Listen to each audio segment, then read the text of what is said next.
Welcome to the Pop Cult Podcast. Here are your hosts, Ariana and Seth.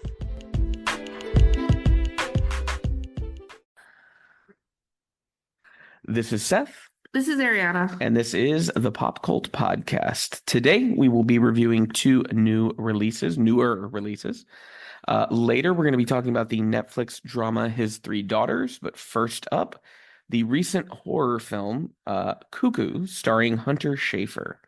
17-year-old Gretchen, played by Schafer, reluctantly leaves America to live with her father at a resort in the German Alps. Plagued by strange noises and bloody visions, she soon discovers a shocking secret that concerns her own family. This is the second feature, I believe, directed by Tillman Singer, who is, I want to say he's a German director. I've not seen his first film, Luz, which is also a horror film and has been very highly acclaimed. I did notice whenever I was looking up information about this movie that it has a very low rating on many of the various film websites. I think it's like a 2.9 on Letterboxd. Whoa. Yeah, very low. Google Reviews, let me see here, has this at a 2.9 as well. Yeah. So there are people that straight up hate this movie very passionately. I am not one of those people. I'll go ahead and say that. I thought this was a fun little movie. I don't think it was the best horror film I've ever seen, but I was thoroughly entertained and I was constantly surprised and I couldn't really predict where it was going to go. Yeah, I mean, I didn't love the film, but there were at the least Gretchen at times comes off like very much like a teenager. She's an asshole. And Yeah. But then there's other times that it makes complete sense as to why she's angry and why she doesn't want to be there.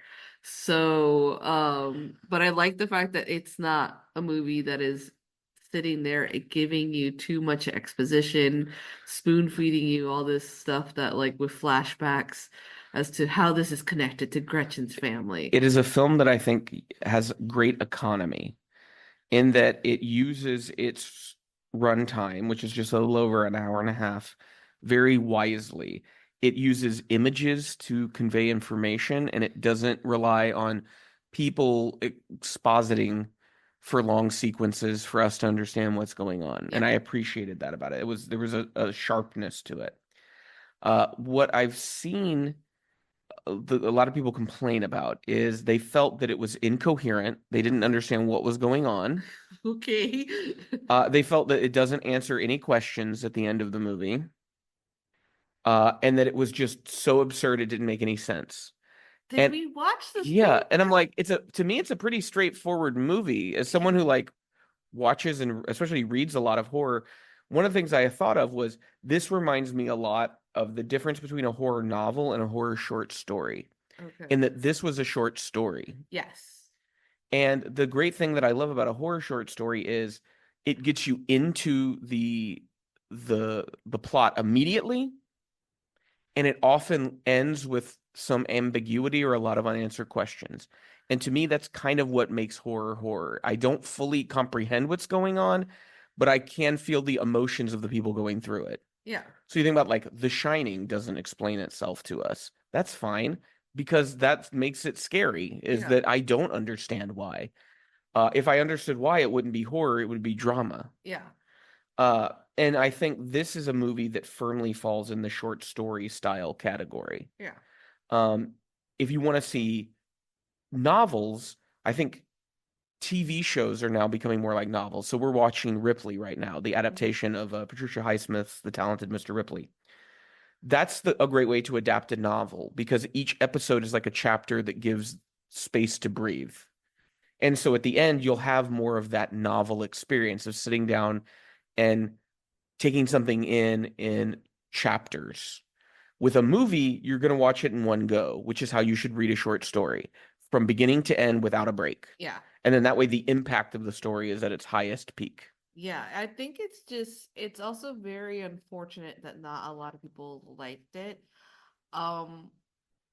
I wonder of sorts of like, how was it promoted? What was the idea of what it was presented because it kind of was given the aesthetics of like, at least by the trailers, of bodies of like Sort of quick, Zoomer horror. but it didn't really fit that realm because it's really hard to make a like horror when you are within Germany in like isolated area When and I she's would like say it feels like a very modern horror film, but also a horror, and I think that's due to Hunter Schafer. yeah. But it's also a film that has clear uh influence points. Like I think Italian giallo movies, Hmm. specifically Suspiria. If you look at the plot of Suspiria, American girl ends up at a strange German institute where she discovers a conspiracy. Yeah. And that's the plot of this movie. Uh, and I think it's interesting to take that very bare bones plot that sounds like, oh, you don't have a lot of wiggle room, and come up with a totally different film experience than Suspiria. Yeah. I think that's very impressive. I also think it's a movie that is being influenced by what might be referred to as like trash cinema. So things like Brian De Palma's movies that are Yeah. very exploitative, or David Cronenberg's body horror of the 80s, where you're dealing with something that you think about like Videodrome. That's a movie that doesn't explain itself, No. but and it doesn't make sense really if you're trying to like analyze it on that type of plane, but it works because it's about creating a mood and a tone and an atmosphere Yeah. of horror that matches up with the director's intent. And I think the director made the movie that he wanted to here. Yeah. But yeah, it's also like this thing of it being the horror slash monster element of it is very female driven. And it was one that for some reason I wasn't very afraid of it. I think towards the middle of the movie, once the monster element starts to be explained, and then you start to understand why the name of the movie is named that way, I kind of start to lose interest. And it's just because it's something is taken away, like the mystery of it is taken away. Yeah, that's why I couldn't understand people that were saying it was never explained. I'm like, I kind of think they over-explained a little bit. They Yeah. kind of were a little too direct in the answers. It's just the answers they gave are surreal.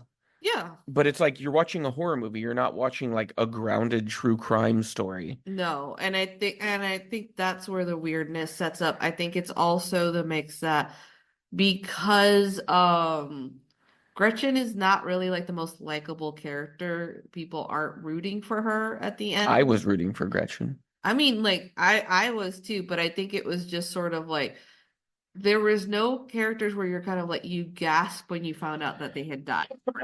Hmm. There was like that detective character, which I found interesting when they were like later, compared to the big bad like played by Dan Stevens, which is like is Dan Stevens considered like a horror king now, considering all the movies he's Well, done? what was he? He's been in The Guest. Yeah.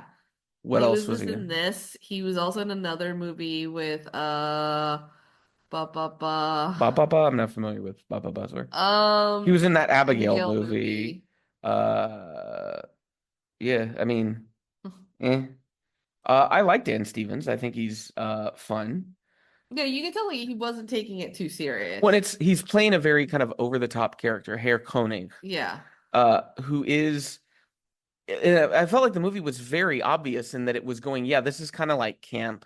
Yeah. We're not taking this super seriously, but at the same time, it balanced that by making Gretchen's character and the things she's going through be presented with an earnestness, Yeah. which is it worked. So it's a film that is very aware of how ridiculous its premise is, but it respects the emotions and the life of its main character. The Yeah. sequences with the voicemail, how Oh, how yeah. Gretchen's mother still who has died off camera before the movie starts still has her voicemail message on her phone, and Gretchen will call just to hear her mother's voice. And then like basically explain what's going on through her mind. Yeah, and like it's a wonderful device to put in your movie to do exposition in a way that feels authentic for the character. Yes. That like this is kind of Gretchen's audio journal, Yeah. and it's also her way of processing her grief because of the loss of her mother. And I think one of the misses of the film is so they're supposed to be like she has a younger sister who does not speak. And is Named adopted? No. Is she supposed to be biological? Yeah, she is Um, like Alma, who doesn't speak and uses it like a a- speech device, like yeah, AAC yeah. device. And so it's hinted that maybe she's like nonverbal autistic. Yes. But and she also knows sign language. Mhm. There is like supposed to be a conflict, but then towards the middle I was kind of confused because there's a scene in where Alma apparently is listening to music very loudly on headphones and her mother's chastising her, being like, "Don't do it." And suddenly Gretchen is like, "No, that's cool. That's cool. You should do it." And it's like I felt like there was missing a scene showing that they were developing a relationship. So you felt that the tension between Gretchen and Alma was kind of just pushed to the side for plot convenience. Yeah, like it's Okay. supposed to be like they don't like each other, they don't like each other, and then suddenly Gretchen is starting to show that she does care a little bit, and then only to be pushed further because she hears like a message in where Alma had sent towards like uh Because doesn't yeah, Alma end up leaving a message on the mom's voicemail? yes. Because she understands Gretchen calls that, and it's Alma's misunderstanding of what that is. Like Alma thinks that You her mom is alive. and that she can get help to them. Yeah, or it's just sort of like, hey, you can come visit wherever, like Yeah. whenever. We would love to have you. Yeah, so I think a little tweaking of that relationship between them, I think that definitely would have made the ending hit stronger because it is so Yes. much about Gretchen and Alma at the end of the movie. Yeah, and like I did like the ending where like Alma doesn't know who to trust When at I when I times. also love the ambiguity of the ending because Gretchen makes a decision with finality to it, but a decision that Gretchen isn't 100% sure of what the ramifications of it will be. Yeah. She thinks she's making the right choice, Yeah. but she's not 100% sure. And I like that kind of an ending, especially in a horror movie, because it's sort of the characters going with their gut and they're going to protect the person they care about. But the question is, maybe you should have not done that. We Yeah. don't know. Like and we as the audience don't get to see what happens next, but we're kind of left wondering, well, what does happen next? Like you've kind of crossed this line. I don't know where you go from here. Yeah. And Uh, I think there were like missed moments of actual like tension. Mind you, like well, when we talk about tension, I want to give a compliment to the cinematographer here, Paul Faltz.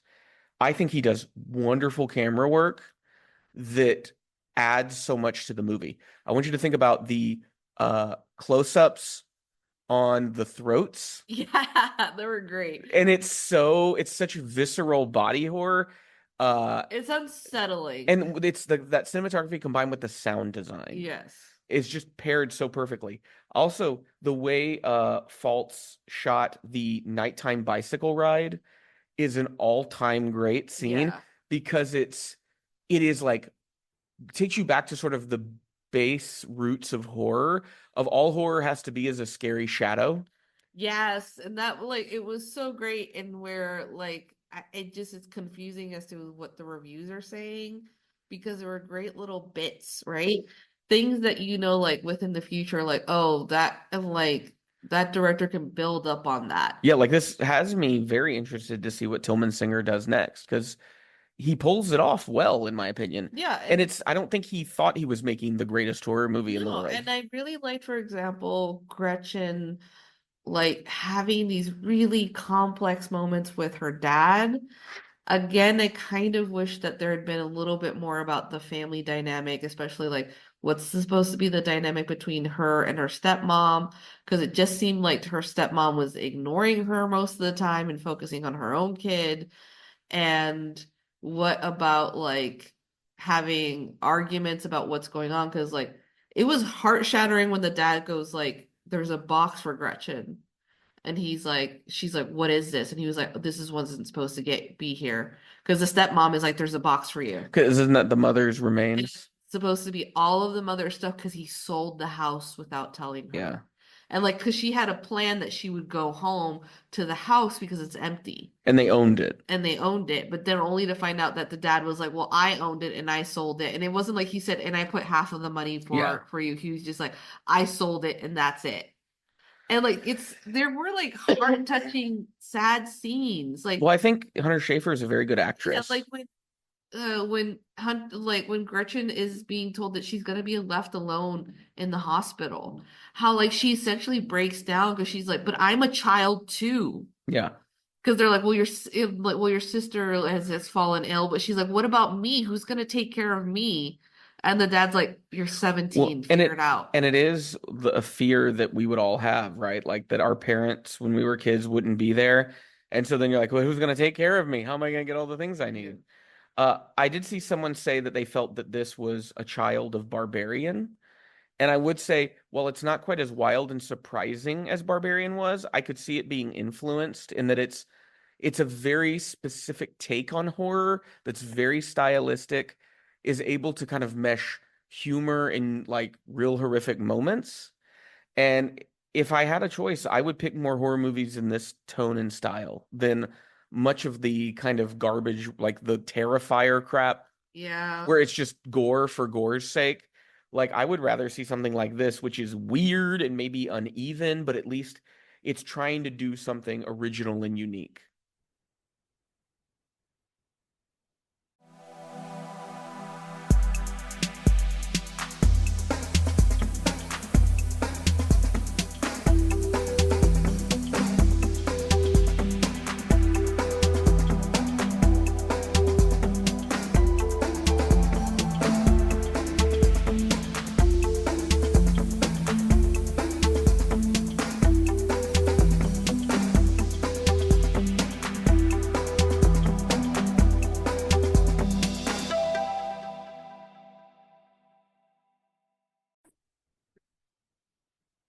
Three distant sisters reunite in NYC to care for their sick father. Tensions rise as they confront past issues, aiming to heal family bonds amid laughter and tears. This is His Three Daughters, the latest film from writer-director Azazel Jacobs. It stars as the three daughters, Carrie Coon, Elizabeth Olsen, and Natasha Lyonne. So, Ariana, this film has an interesting story to go along with it Okay. of our first attempt to watch it. Oh, Remember, all right. I remembered we have an interesting little story. So, to regular listeners of the podcast, you'll know that I am a fan of imbibing the marijuanical uh, foods. And so I had a quarter of a THC cookie, which I normally do when I watch movies. But this movie, it was maybe the right amount and the right movie, and they combined to give me probably what yeah, was the worst panic attack I have ever had in my entire life. Yeah, I what did we watch also beforehand that was like covered in death? Oh, we watched it was an episode of Northern Exposure that was all Oh my about God. people dying. So like that was about death, and then we watched this movie, and it's very claustrophobic. It was one of those movies that the first half is really heavy, and then the second half is still heavy but has some hope in it. Yeah. Uh, so that first half, that was a wild ride for me. The way I would describe it, if you're out there and you've never had a panic attack before, the way I would describe it is I felt it felt like there was a layer around my body, Okay. and I wanted to get that layer off of me. All right. And at the same time, it also felt like there was a pressure on my chest, which was making me breathe a little heavier, and it was making my heart beat a little faster. And the reason I think I had this panic attack is because this movie is about three siblings who don't necessarily all get along with each other, stuck in this very small apartment as their father is dying, and them having to work through issues that they have. Yeah. And while I don't think my siblings and I have as dysfunctional a relationship as these siblings, Yeah. I still think we're more distant than we would probably like to be from each other Yeah. as a result of not being raised by very good people. And so it's caused us to have these sort of distances and sort of confusion about how we relate to each other and the safety of being close and vulnerable with each other, because growing up, it wasn't safe to be vulnerable. Yeah. And so all of those things triggered this panic attack in me. And so we had to shut the movie off and not finish it until the next day. Yeah. I think I tried to watch MasterChef after this, and that was too intense for me. Or it's just like I don't like this. The vibes are off. So I ended up going to Spotify and listening to a binaural playlist of music designed to calm anxiety. And it worked. Like I just closed my eyes. I kind of fell asleep on the couch, just listening to the music, and then I was okay. And then we ended up watching MasterChef after that. Yeah. But I was like, I don't think I can go back to his three daughters until I'm sober in the morning.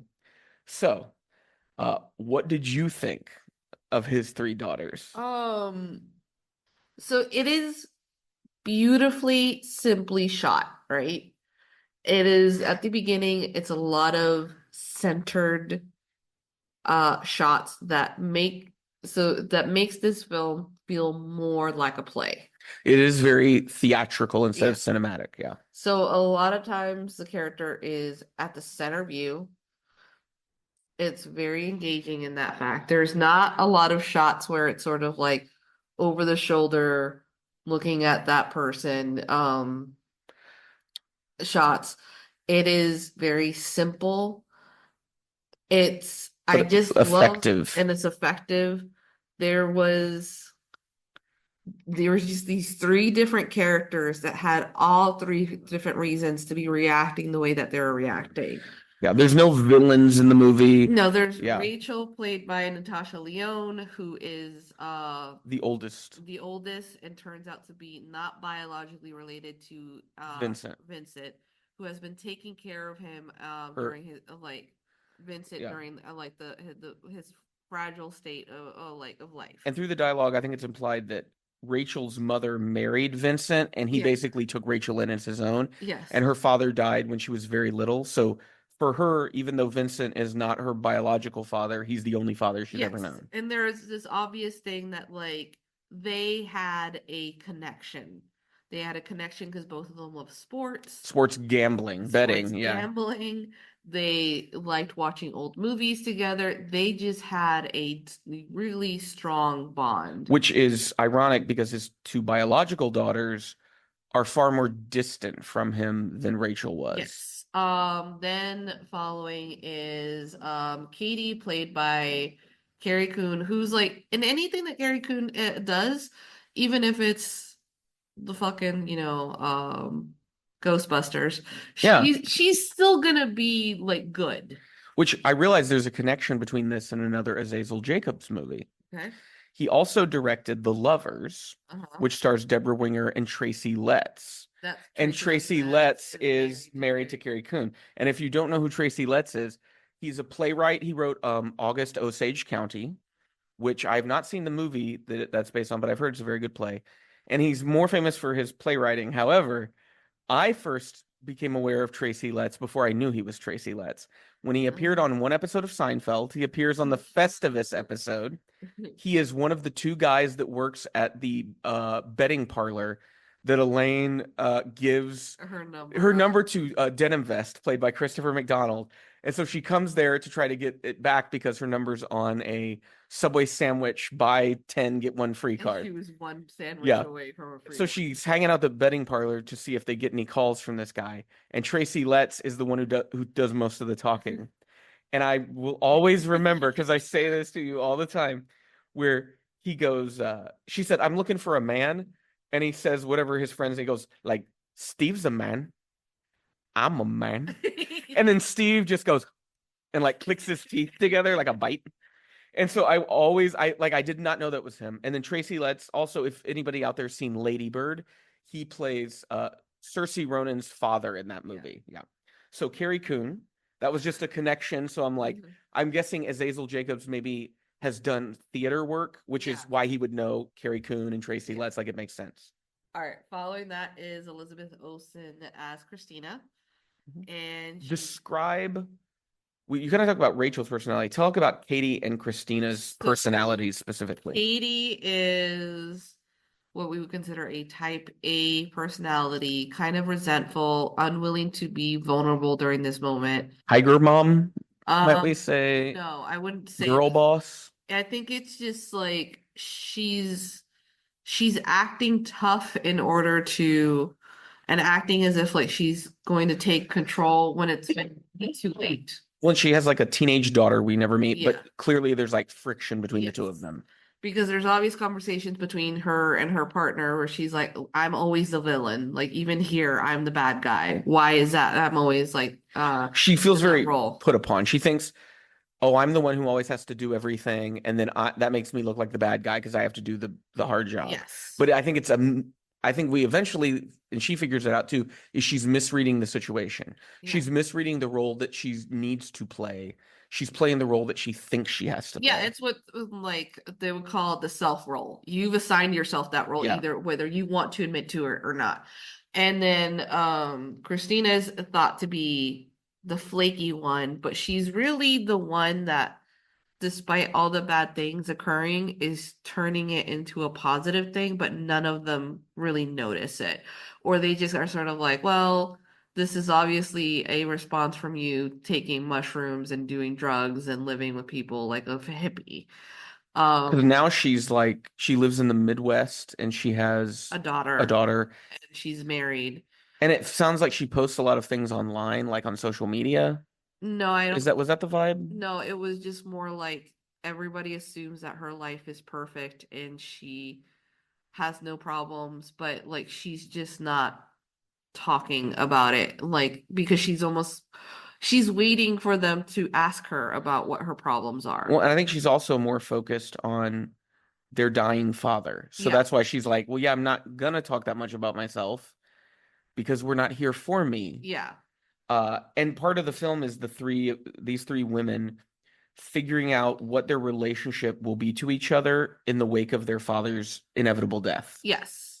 And so I think that's a very interesting question because especially when you're siblings who aren't very close, in my instance, that's not really going to be the case because my parents are not the glue that's keeping us together, right? Yeah. Like they're out of the picture.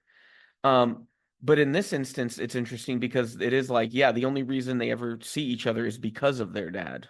Yeah. So what do they do when dad Well, is it's gone? also this interesting thing about how Rachel is there's this whole thing with like, well, Rachel's the oldest and she has been taking care of him, so of course she will get the apartment. So there's like back and forth whether they own the apartment or it's supposed to be like a rent controlled apartment that she would be able to keep because Like he would have signed something that said, "Oh, and when I die, yeah. the lease will continue with you." And they're kind of like, but you took like over in Christina's point of view is like you took care of him, so of course you have the apartment. Yeah. And then Katie's point of view is sort of like it's because you're the oldest, even though Katie doesn't want to admit that Rachel has been taking care of him the most. Well, and there's also kind of an attempt to dismiss Rachel as his daughter a little. And she kind of has to like assert herself as like, he's my dad. Like, Yeah. I'm a part of this. And I think it's done very in a subtle way. And again, nobody ends up looking like they're being mean. Yeah, it's like the way that like Katie will talk to Christina and like what would you call it? Because it's not She speaks to it's like in pig Latin or it's something. like sibling language, like ubby dubby from Zoom, where it's siblings will invent their own like language where they like shift parts of words around. Yeah. And But there's that's like never really a remark from Rachel that they're doing that. yeah, but it's something that clearly like Rachel is not a part of. Yes. And so there is also just the complications of the fact that this father, Vincent, was a different father for each of them, which is funny enough, like something that I remember one of your siblings explaining at times, like how your parents were a different parent to each child and how frustrating it is for all of them because like Rachel and Katie are the ones that are the most combative because Katie wants to take up the control that she shouldn't have been able to take over because she wasn't there. And the remark of like Rachel's friend or boyfriend being like, yeah, it's stupid that they're like, well, we have food if you want some. But it's like, but it's your house. Why would you feel weird to like not take food if it was just there? Yeah. It's like, and there's a lot of like territorial negotiation. Yeah, and like how Katie will be like, well, Rachel hasn't gone to into his room to see him, but not understanding that, like, well, she's been watching him slowly die for months, maybe Yeah. years. And so maybe she doesn't want to see him. And the point of having the other two siblings here is so that she doesn't have to be the sole caretaker in his like last Yeah, days. and That then she has like someone else to the shoulder that. arguments about Rachel smoking like in the house because the Smoking weed apartment in the house. smoking weed in the apartment, and how she's like, well, dad likes the smell of weed, and that like Katie gets on her where it's like it's vicious. Because I think that was the part of the movie, like that first part, that I was like kind of freaking me out a little bit. It's just like, well, she's It like felt very like the authentic. way that she's like, well, you'll do it to respect me, and so every time you smoke outside, you'll think I'm respecting Katie. But then the irony is the when Rachel goes to smoke outside, the building security guard Victor uh approaches her to tell her that neighbors have complained and they don't want her doing it, but he's like, I'm telling you this just so I can say that I told you this. And he's seems to be very close to her and Vincent, her father, and is doing the thing that you would hope someone in that position would do, which is just showing empathy Yeah. and being like, yeah, I know what my job is, but we're also human beings here, and I'm not gonna get on you because you're going through a really hard time Yeah, right and I now. like the fact that she also argues back. It's like it's legal. What would you do? Yeah, I'm Arrest me? outside. Yeah. Like, Uh, we have Rudy Galvan as Angel, the hospice hmm coordinator. What did you think of that character? I think probably one of my favorite things about that character is when all the sisters start making fun of him when he's gone. And it's a weird edit because at first you're kind of like, are they openly mocking him while he's Yeah, there?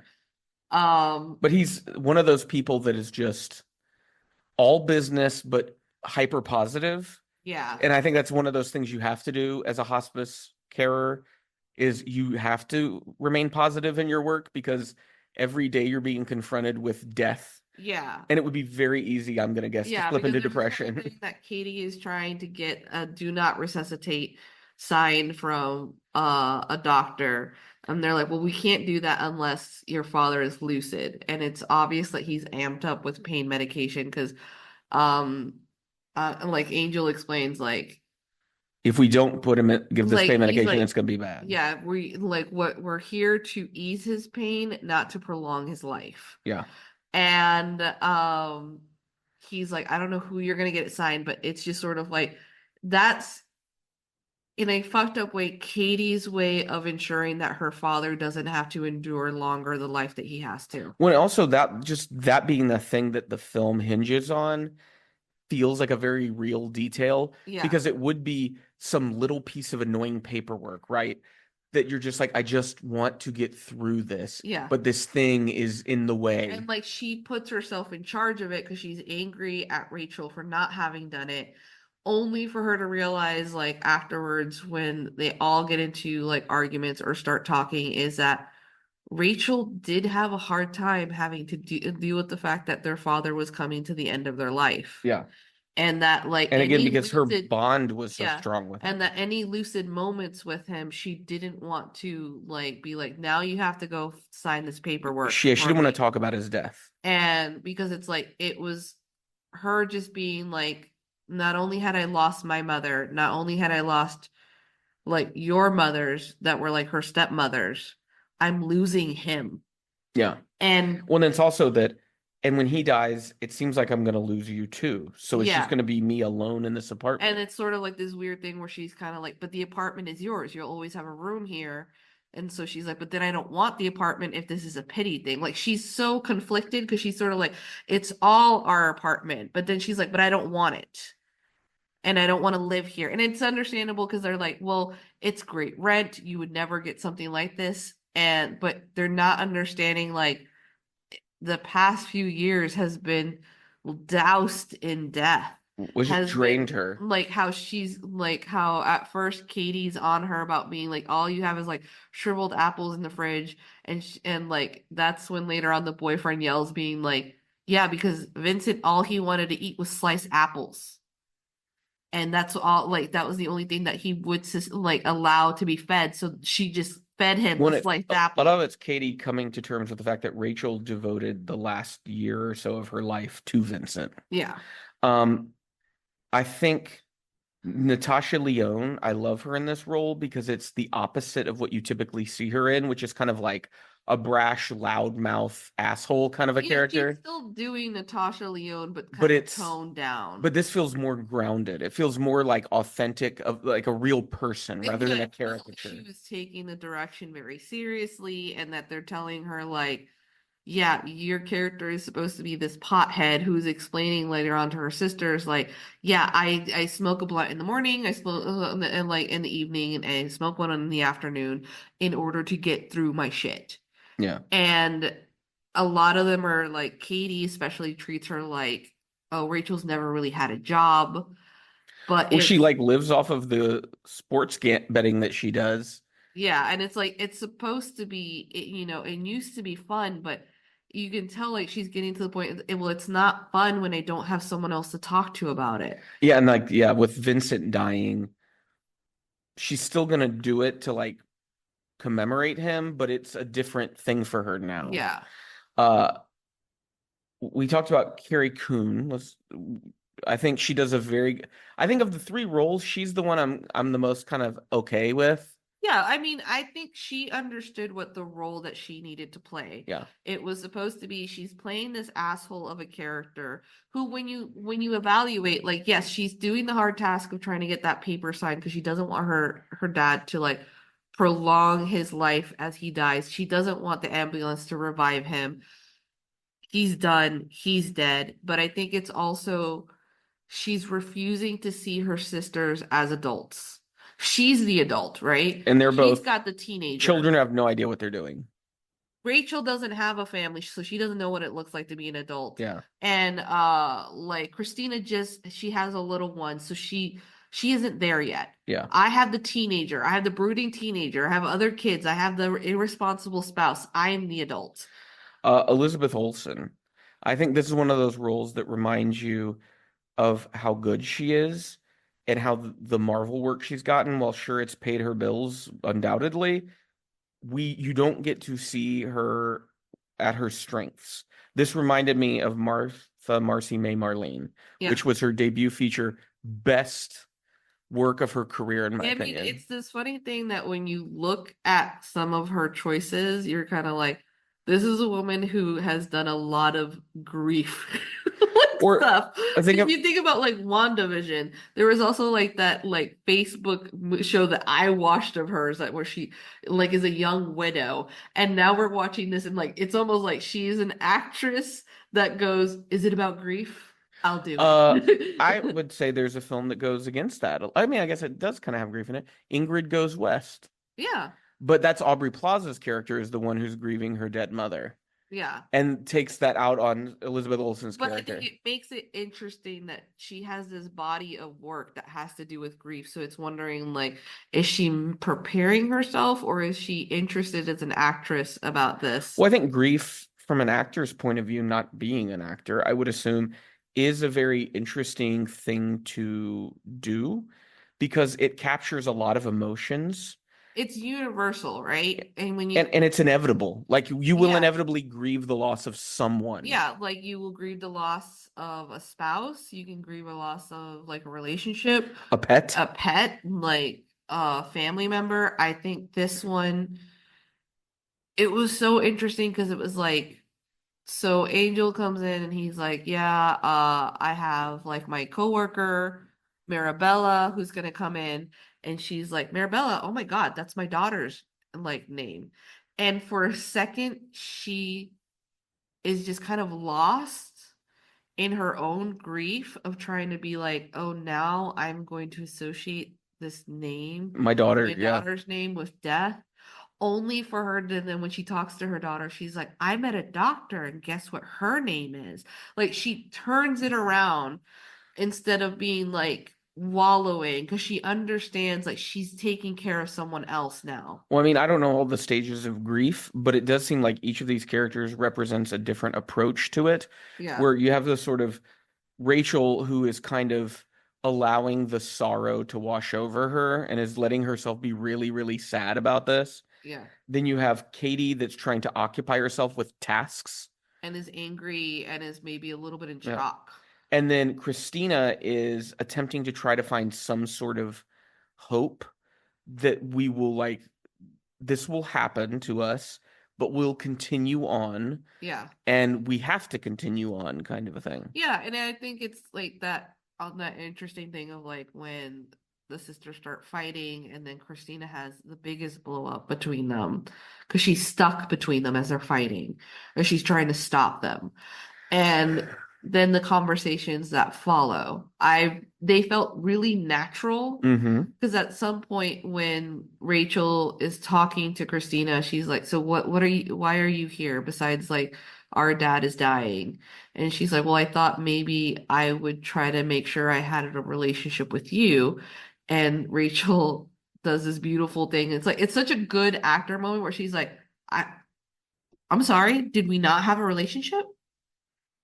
Like being offended while also unwilling to accept that maybe things are a little bit like cracked Yeah. and that we need to do something before it shatters. And how that is when we find out like more about Rachel, like how Rachel's like, this is my dad that's dying too. This is my dad. It's like the man in there in that room, he's my father too. And then you find out like later on, like, which is completely normal that like a dying person has a burst of energy. Well, I want to talk about the I wasn't sure we were going to see the father. Yes, and at first we were kind of like I we didn't want don't to. but then it's character actor J.O. Sanders, who you've seen in lots of things.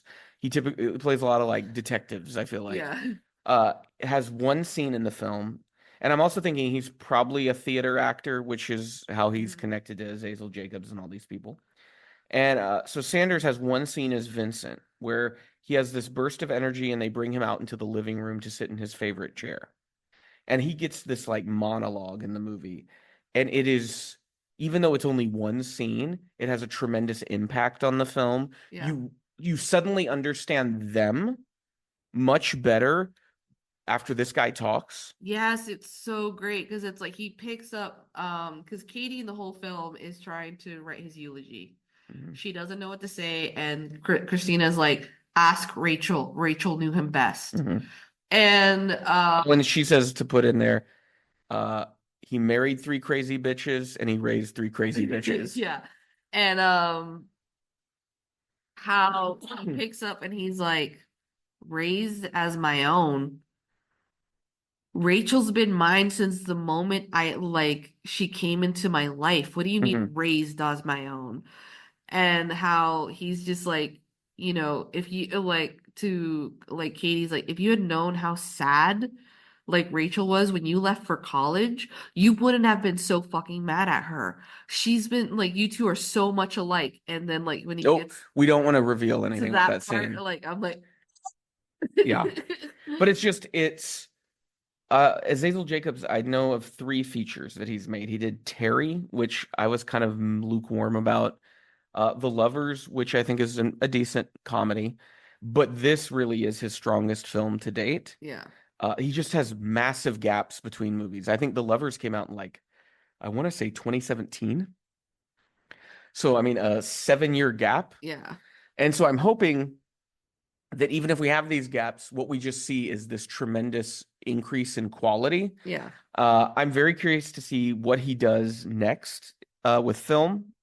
I get a feeling just based on this, he probably feels very comfortable with theater. yeah, So I wouldn't be surprised if that's where you can find a lot of his work. But very well done movie. One thing I think since COVID, there's been a behavior among Americans. I can't really say about here in the Netherlands because I just don't know Dutch people that well. I can't read them that well.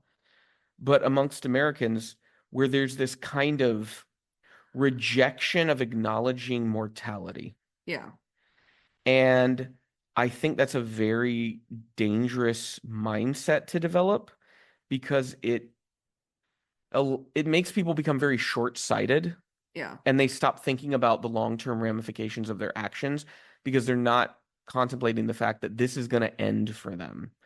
Uh, like death is inevitable. You're not going to outrun it. You're gonna die. yeah, And it's just a natural part of our lives that we do not talk enough about in a healthy manner. And it seems in the West, or at least in the US, there's this constant avoidance to even acknowledge that it's going to happen to you. Yeah, and I think it's also we're so ill prepared for it at the end of the day, right? Well, and that's why people have such massive emotional breakdowns when someone dies, is Yeah. they've never gone through any sort of process that helps them understand what death means to both the dead and the living. But And it's also when we talk about like the financial burden, the emotional burden. I like remember when we lived in Tennessee, I was already in the back of my head before we decided to move, just being like, we're going to prepare documents of how it is that we want our, our funerals to be, or like right? non-resuscitation Or it's stuff. just being like, we had life insurance and that we had to go in and cancel. It is this, and it's conversations that, for example, I've tried to have with my own mother, and she won't touch the subject, even though She's about to be 70 years old. even though she's witnessed and endured the Yeah. death of both her parents. Yeah. It is, and it's hard because you just want to just be like, but it'll make it easier so when it happens, all I have to do is grieve. Yeah, But all the business side of it will have been dealt with. but what you're asking for, and people don't want to say it, is I gotta grieve and plan. Well, you got to grieve and do paperwork. Yes. And it's sort of when you're grieving, you don't want to do the paperwork. You shouldn't Yeah, have and to. there is this loss at the end because like I'm witnessing either like through friends, like I think about how my friend is basically watching her mother-in-law just like deteriorate over time, and how like her partner doesn't have any siblings.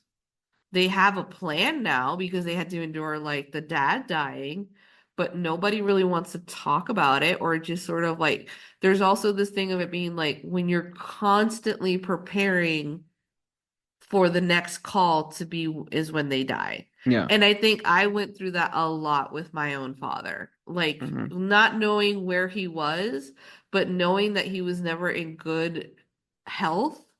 I just be like, okay, one of these days they're gonna call me and they're gonna tell me that he's dead. And then the moment that he did die, it just felt unreal Yeah. because it was just, and it didn't add, like, it didn't help that like we ended up not having a funeral because like the cost of it. Mhm. But it's just sort of like, so the closure wasn't real closure at the Yeah. end, but he's gone and I can't do anything about it. And I don't know, but it's also like this weird thing is like, but you were the adult. Well, I think it's people don't see, they are so used to waking up every morning, they don't contemplate the idea that, yeah, one morning you're not. One morning you won't wake up. Yeah. And I think it's because I had a student of mine ask me, well, what is death? And I asked them, well, tell me what it was like before you were born. And they said, but I don't know. And I said, yeah, that's death. It's I can't conceptualize it because it involves me not existing. Yeah. And all I know is my existence. And so that's why I think it's good to process death now while you do exist, Yeah. because I don't know what happens after you die. Maybe your consciousness does live on. Maybe it just goes out like a flame. I don't know. Yeah. There'll be no way for me to know until it comes for me. Uh, Maybe your brain releases LSD and you just hallucinate continuing living your life or resetting it to some point, and you just never actually know you're dead.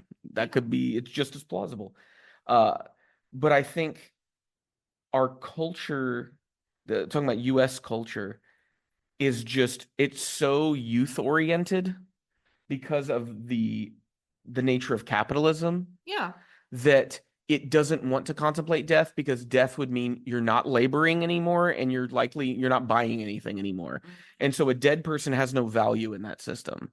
And a dying person is losing value by the second Yeah, in and that you system. want to concentrate on youth because as you grow older, you start to realize how certain things don't mean as much as anymore, right? Yeah. Like a lot of people are like pleading that they would like to see more like romance after people like after the age of 40 and like 50, but it's also supposed to be like there's so much less bullshit that you're willing to deal with, or you're just sort of like Yeah, already created your the boundaries. melodrama would be very muted because I think when you get into your 40s and older, you just don't have the energy for it. And you're Yeah, like, if I'm not don't get along with someone, I'm just not going to be around them. yeah, it's sort of like how I hear about people being like, "Oh yeah, I was with someone who was like married before," and how most people like they can see an end to that relationship. Like they're not like, "Oh my God, I can't like ever picture us like," or if you lost a person, then you can picture the end. Yeah. So do you recommend for our audience to watch His Three Daughters? Yes, but don't get super high because you might get a panic attack. That's very true. Don't do what I did.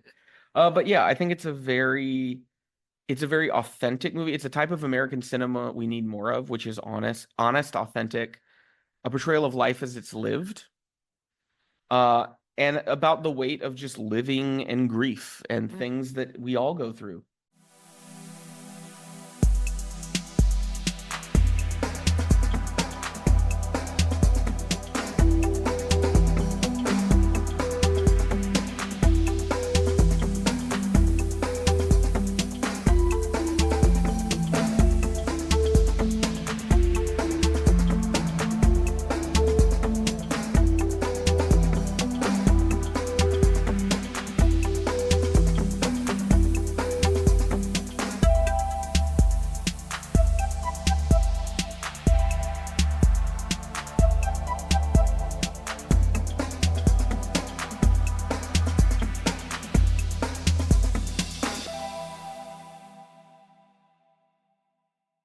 Well, we hope you enjoyed this episode of the Pop Cult Podcast. Make sure to check out our show notes for any important links, including to our website, popcult.blog. Also, make sure that you're subscribed to be notified when new episodes are up wherever it is you listen to podcasts. If you visit popcult.blog right now, you're going to find a lot more reviews. And because it's October, we are doing our Horror Fest 2024, which means we're watching lots of horror movies, doing reviews of them. Recently, we've watched and reviewed the original The Wicker Man, as well as George Romero's zombie classic Night of the Living Dead. Coming up later this week, we'll have reviews for the unhinged Japanese film House, as well as Ingmar Bergman's moody Hour of the Wolf, with more to come. If you enjoy what we do here on the podcast and over on popcult.blog, we'd encourage you to support us on Patreon. I want to thank our current patrons, Becca and Matt. They donate at the writer's room level, which means they get to pick one movie a month for me to watch and review. This month, Matt has picked Saw 3. I have never seen any of the Saw movies, so I'm going to dive right into the third one. Well, Becca has picked the recent Amazon original film Babes, which I will watch. I'm not going to say I'm looking forward to it. There are also patron exclusive podcasts. This week, we will be dropping the first episode of our new podcast, Love at First Laugh, a mini series about romantic comedies. And that first episode will be available free on our Spotify feed. Additional episodes, you will need to sign up for the Patreon to be able to listen to them.